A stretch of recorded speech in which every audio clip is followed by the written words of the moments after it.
Et ce qui me paraît très intéressant actuellement, c'est d'abord qu'il y a beaucoup de start-up, beaucoup plus qu'on ne le croit, à partir des laboratoires publics. Il y a de plus en plus de chercheurs qui veulent créer leur entreprise pour développer leurs innovations. Le problème pour nous, c'est les aider à grandir. La seconde chose qui me donne confiance aussi, c'est que, vous savez qu'en France, on travaille très, très isolés les uns des autres. Eh bien, on constate que dans les pôles de compétitivité, dans les instituts de recherche technologique, les gens découvrent ce que c'est que travailler ensemble et ils aiment ça. C'est-à-dire qu'ils se rendent compte que c'est utile, que ça leur apporte des choses. Ce qu'il faudrait maintenant, c'est que dans ces relations entre les industriels, par exemple, les gros laissent de la place aux petits. À côté de ça, il y a beaucoup de chantiers encore à défricher, hein, et je crois que nous devons essayer d'améliorer constamment le flux qui va depuis la recherche, l'innovation, le démonstrateur, l'amorçage, jusqu'au produit sur le marché. Là, il y a un flux qu'il faut organiser et alimenter pour qu'il n'y ait pas de vallée de la mort, c'est-à-dire d'endroits où l'innovation meurt parce qu'elle n'est plus alimentée. Nous essayons de le faire avec les investissements d'avenir, ça c'est une première chose. La seconde, c'est qu'il faut accélérer. Il faut accélérer nos procédures, il faut simplifier nos procédures.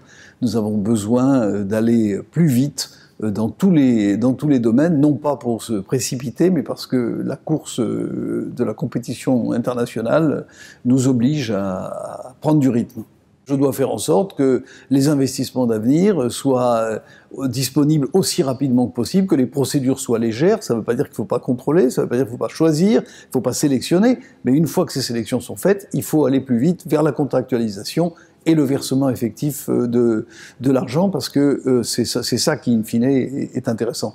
Je crois qu'il y a une vraie prise de conscience sur le numérique. On a encore beaucoup de travail à faire, mais une vraie prise de conscience sur le numérique, aussi bien dans les usages dans les différents domaines, je pense à l'e-éducation, à l'e-université, que dans l'équipement en robotique des usines, où nous avons, vous le savez, un retard considérable par rapport non seulement aux Allemands, mais également aux Italiens.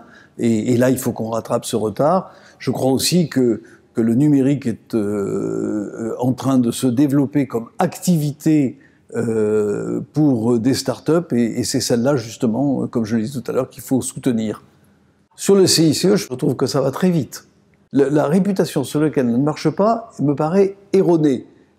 Ceci étant dit, il faut que ce mécanisme se développe, il faut que les banques hors de la BPI s'en saisissent, et je lance un peu un appel aux banques, travaillez là-dessus, agissez.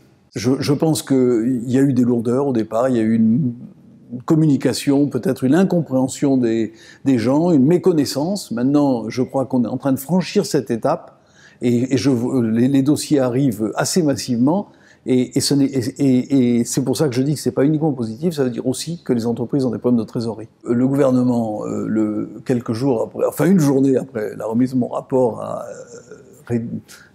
produit le pacte pour la compétitivité, l'emploi et la croissance. Les mesures qui ont été prévues sont mises en route, et de manière qui me paraît relativement satisfaisante. Je n'ai pas de problème de ce côté-là. Deux questions. Il y a d'abord des sujets sur lesquels il y a des difficultés. Il y en a un qui me préoccupe, l'apprentissage.